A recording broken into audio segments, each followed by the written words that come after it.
അസ്സലാമു അലൈക്കും വറഹ്മത്തുള്ളാഹി വബറകാതുഹു. വിസ്ഡം ഇസ്ലാമിക് ഓർഗനൈസേഷൻ സംഘടിപ്പിക്കുന്ന ബുക്ക് ടോക്ക് പരിപാടിയിലാണല്ലേ നമ്മളിപ്പോൾ ഇരിക്കുന്നത്. എല്ലാവർക്കും സ്വാഗതം.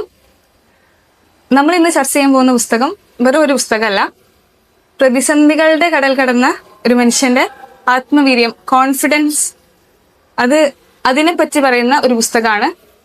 അതാണ് വിരലറ്റം. മുഹമ്മദ് അലി ശിഹാബ് IAS എഴുതിയ പുസ്തകമാണ്. അപ്പം ഈ ചർച്ചയിലേക്ക് എൻ്റെ കൂട്ടുകാരെ ഞാൻ സ്വാഗതം ചെയ്യുന്നു. മുക്കം ഓർഫനേജിലെ ആ ചെറിയ മുറിയിൽ നിന്നും പ്യൂൺ ജോലിയിലേക്കും പിന്നീട് IASലേക്കും ശിഹാബ് സർ നടത്തിയ ഐതിഹാസിക യാത്രയാണ് ഈ പുസ്തകം.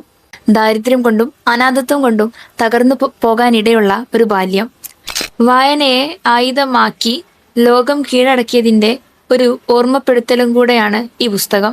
അതെ, സൂറത്തുൻ നജ്ം 39-ാമത്തെ ആയത്തിൽ അള്ളാഹു പറയുന്നു, ഇൻസാനി ഇല്ലാ മാ സഅ, മനുഷ്യൻ അവന് പ്രയത്നിച്ചതല്ലാതെ മറ്റൊന്നുമില്ല. ഈ ആയത്തിന്റെ ആശയത്തെ ജീവിതത്തിലേക്ക് കൊണ്ടുവന്ന ആളാണ് ശിഹാബ് സർ. ഈ പുസ്തകത്തിന്റെ ഉള്ളടക്കത്തെ പറ്റി പറയുകയാണെങ്കിൽ, മലപ്പുറത്തെ എടവണ്ണപ്പാറയിലെ ബാല്യവും ഉപ്പയുടെ വിയോഗവും തുടർന്നുള്ള ഓർഫനേജ് ജീവിതവുമാണ് ആദ്യ ഭാഗങ്ങളിൽ. പിന്നീട് പലതരം മത്സര പരീക്ഷകൾ എഴുതി നേടിയ 21ഓളം സർക്കാർ ജോലികൾക്ക് ശേഷം തന്റെ 25-ാം വയസ്സിൽ സിവിൽ സർവീസ് എന്ന ഹിമാലയൻ ലക്ഷ്യം കീഴടക്കുന്നു.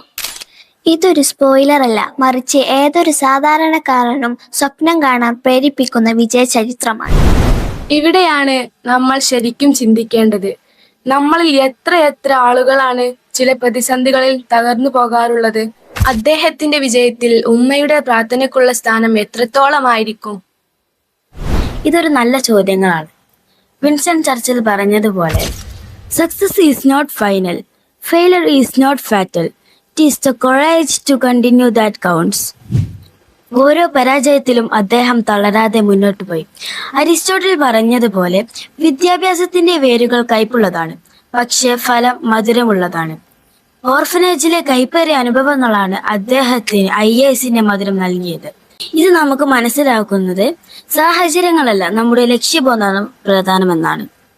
അപ്പൊ കൂട്ടുകാരെ, ഈ പുസ്തകം നമ്മുടെ ജീവിതത്തിൽ വരുത്തേണ്ട മാറ്റങ്ങൾ എന്തെല്ലാം? അറിവ് നേടൽ ഒരു ആരാധനയാണ്. അറിവ് നേടിയവന് മാത്രമേ സമൂഹത്തിൽ ഒരു വിപ്ലവകരമായിട്ടുള്ള മാറ്റം കൊണ്ടുവരാൻ സാധിക്കുള്ളൂ.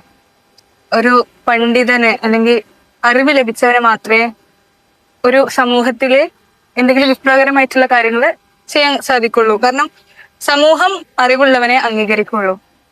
ഈ പുസ്തകത്തിലെ ഭാഷ വളരെ ലളിതവും എന്നാൽ ഹൃദയസ്പർശിയുമാണ്. അതിജീവനം, നിഷേധാർഢ്യം എന്നീ വാക്കുകളാണ് പുസ്തകത്തിലുടനീളം എനിക്ക് അനുഭവപ്പെട്ടത്. ഇതിൽ ശിഹാബ് സർ പറയുന്നുണ്ട്, എൻ്റെ വായന എൻ്റെ വിരലറ്റത്തായിരുന്നു. വിരൽത്തുമ്പിലെ അറിവുകൊണ്ട് അദ്ദേഹം വിധി മാറ്റിക്കുറിച്ചു. ഈ ബുക്കിൽ എന്നെ സ്വാധീനിച്ച 2 ഭാഗങ്ങളുണ്ട്. അത് ഞാനിവിടെ വായിക്കാം. പരാജയങ്ങൾ നിങ്ങളെ തളർത്തുന്നുവെങ്കിൽ നിങ്ങൾ ലക്ഷ്യത്തിലേക്ക് നോക്കുന്നില്ല എന്നാണ്. ഇനി മറ്റൊരു ഭാഗത്തിൽ പേജ് നമ്പർ 168, ഡൽഹിയിലെ ഇന്റർവ്യൂ ബോർഡിന് മുന്നിൽ മലയാളം മീഡിയത്തിൽ പഠിച്ച അദ്ദേഹം പതറാതെ നിന്ന ഭാഗം.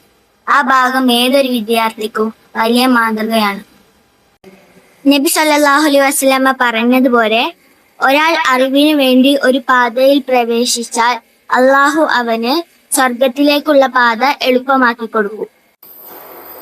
ഈ സന്ദർഭത്തില് പ്രസിദ്ധ ഉറുദു കവി അലാമ ഇക്ബാലിന്റെ വരികൾ ഞാൻ ഓർക്കാണ്. ഖുദി കോ കർ ബുലന്ദ് ഇത്നാ കെ ഹർ തഖ്ദീർ സെ പെഹ്ലെ, നിന്റെ ആത്മവീര്യം അത്രമേൽ ഉയർത്തുക, അതായത് നിന്റെ വിധി എഴുതുന്നതിന് മുൻപ് ദൈവം നിന്നോട് ചോദിക്കട്ടെ നിന്റെ ആഗ്രഹം എന്താണെന്ന്.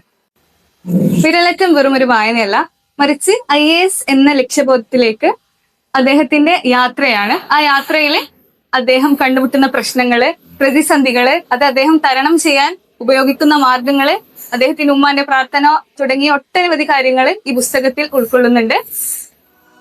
പ്രചോദനം നൽകാനും അതേപോലെ ക്രിയാത്മക ചിന്ത വർദ്ധിപ്പിക്കാനും ഈ പുസ്തകം വളരെ അധികം സഹായിക്കുന്നുണ്ട്.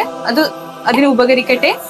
ഈ അവസരം നൽകിയ വിസ്ഡം എഡ്യൂക്കേഷൻ ബോർഡിനും അധ്യാപകർക്കും ഞാൻ നന്ദി രേഖപ്പെടുത്തുന്നു. അസ്സലാമു അലൈക്കും വറഹ്മത്തുള്ളാഹി വബറകാതുഹു.